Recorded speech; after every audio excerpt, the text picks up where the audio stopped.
Alrighty, back to the man cave, back to my shed here. A wee project what I'm doing. Give me 1 second, we're going to run here. A wee project I am doing here. Turn the camera around, we'll spin you all over the place. Get a bit more light. Right. That's it there. That's a Singer sewing machine base. Craigie. I don't know what age that would be. Used to be a Singer sewing machine on the top. Google it, you know what they look like. There it is, Singer, S-I-N-G-E-R. And that's the pedal, the wheel and the belt. Belt went around this and went up through onto the top table on the sewing machine. But now, all I have left here is the base, and what I want to do is make a table. Actually, what a table for the house.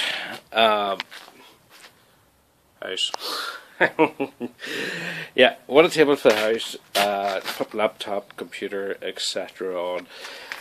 And I'd thought about this a good while ago, but anyway, keep the video going. I have cut 10-plate. This is not actually going to be the top of the table, so just a piece of old plyboard. I cut that to the size I wanted it to see. 1 second. That's the size. Now, over here,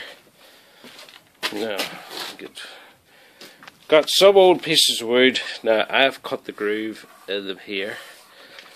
Turn them around. It's quite thick wood. We're going to get one of these up onto the table. Now, I've cut my plyboard underneath exactly square to the size I want it.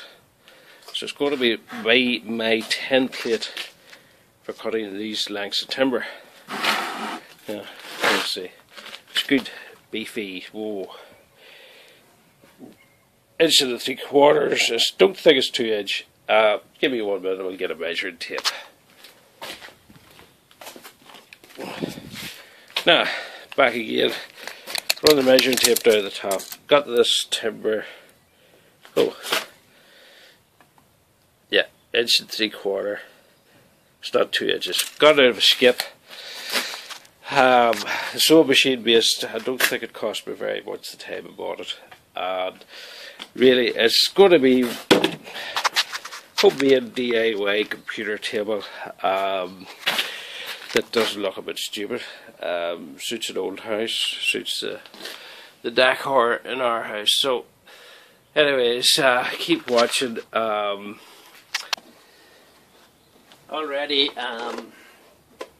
back to this again. I finished sanding it, and I've used a degreaser. You can also use paint thinners to give it a rub down. Now, this was a reasonably clean rag, and you can see how much dirt has actually rubbed off. Now, I'm going to paint this with, I've used it before, Granville Rust Cure. Well, I haven't very well cleaned, but since I already have it, I'm going to use this, and then I'm going to go shopping for some good brushing black, satin black paint. So when we get started, we'll do a wee bit of this. I poured a little bit of this into a jam jar because I don't want to contaminate the rest of this. If you read the instructions on any of these rust converters, it'll tell you to pour out the amount you would require to use, or roughly about that. So again, I got myself a small paintbrush, and I'm going to apply that down each side, and hopefully that will cheer. Yes? Right, I know it's 1 o'clock. Alrighty, started to do a wee bit of painting. I did go shopping and finished up buying a paint spilt all around the edges. Ruston's metal paint. It has a corrosion inhibitor in it, a satin black, and that's the colour I've chosen to do the frame. And it seems to be, well, we'll wait and see till we get a couple of coats on. We'll take another wee look at it then. Alrighty, what do you reckon now? getting there. 2 coats of paint. I have it screwed together, and yeah, I think it looks alright.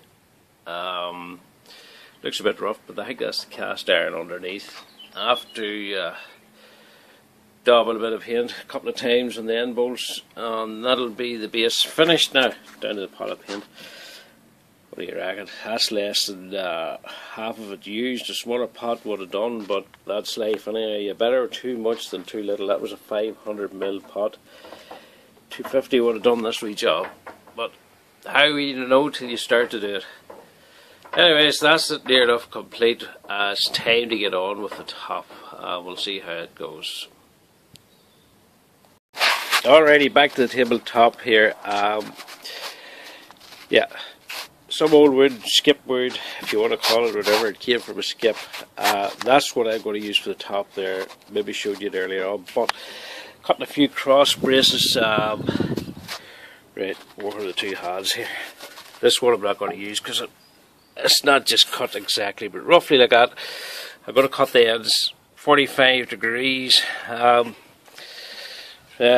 that the one side, that's one there I'm going to use. And that great with a handsaw, what I've done, I have laid across a cross square. I have nailed a piece of wood square, and I've got my Black & Decker electric handsaw, and I'm going to use the piece of wood as a guide to cut it straight across. As I say, not good with a handsaw. I've torn the saw. Put her over here on its end, just to show you. These wee handsaws, they're quite cheap to buy. You can turn them at 45 degrees to the base, so I can do a 45-degree cut, and that's what I'm looking for. So these are going on the underside of the table, so I want to cut them at 45 degrees so you'll not be knocking your knees when you're up against the table, just like that one there. So let's get working and we'll see how we go. Alrighty, here we go.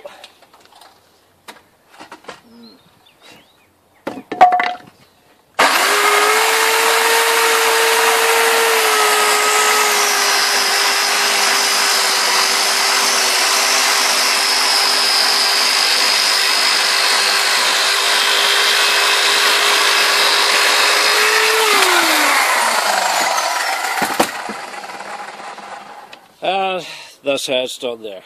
No problem, a wee bit off the edge, but it's on the side. We're going to just clean that all up with sander, make it oldie look, and that's how it goes. Alrighty, got my piece of wood all lined up, all measured up. Drilled a few holes here, countersunk them. I don't want the wood to split because there's 1, 2, 3, 4, 5, 6 on each piece of wood, so it's going to add some wood and piece of fit underneath, screw them together, we'll see how it goes, and then once we have it screwed, we will cut the sides, square it up, and that'll basically finish the tabletop.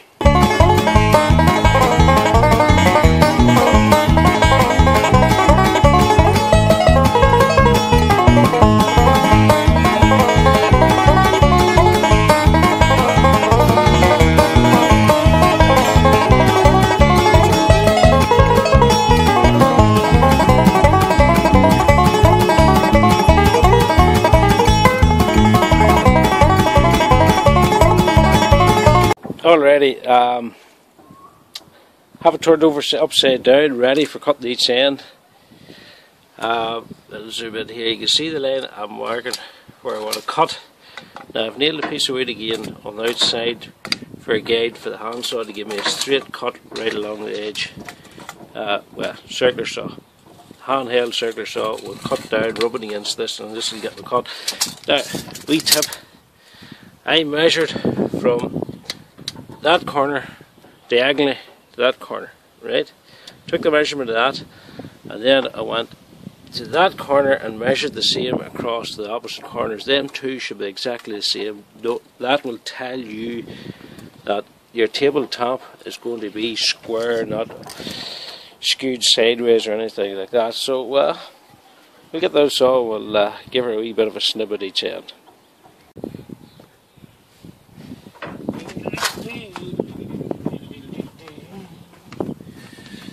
Yeah.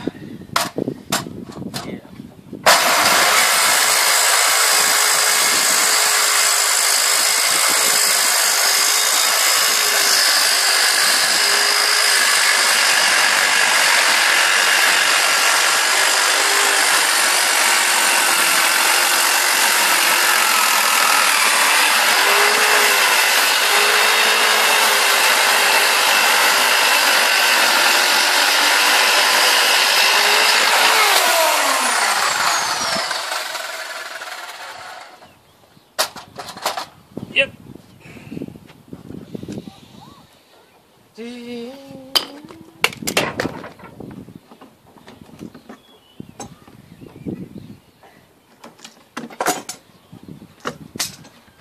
Yep. One simple. Yeah, turn the camera on. One simple, but of course, effective tabletop. Alrighty, we're inside the day. Yeah, end of May, and I have the wood burning stove here in the shed. I think it's only 6 or 7 degrees outside, so we'll put a wee bit of heat on because, yeah, I'm the wood dye using colour on wood dye. It's Georgian medium oak. That's one coat on at the moment, and well, that's the second sponge. I threw the other one out. Rubbing it on with a sponge. Also, in the nooks and crannies, again from the child's paint set, you know, we're doing it here, bits like that there. I'd washed that out after the first one, but I'm coming back to do a second coat. And yeah, and after that, when it dries tomorrow, I'll finish off with matte coat. I don't want a sheen gloss or anything. I just wanted a matte finish. And well, everybody's their own personal ideas. Me, I want a matte finish. So, if you like the video, I know some of the things isn't just perfect, but that's my table. Done it myself. And, you know, at the end of the day, it doesn't have to be perfect. If you can look back and see what you've done and like it, that's the main thing. So, that's my project. If you like it, give me a thumbs up. If you want to see more in the future, please subscribe. Take care. Bye-bye. Adios.